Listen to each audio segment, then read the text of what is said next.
আমাকে ওই জায়গায় কালটা মারি গেছে না ও দাঁড়া পর্দার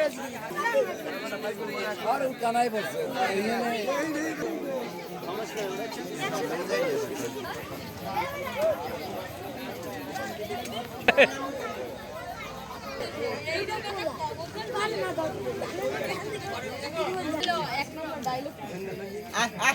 একটু সামনে উঠে দিল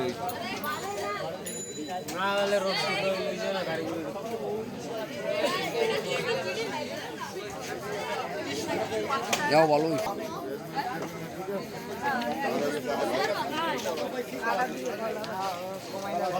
আগামীতে আরো মজা পাবো আউলিয়া কালারসেন বাবা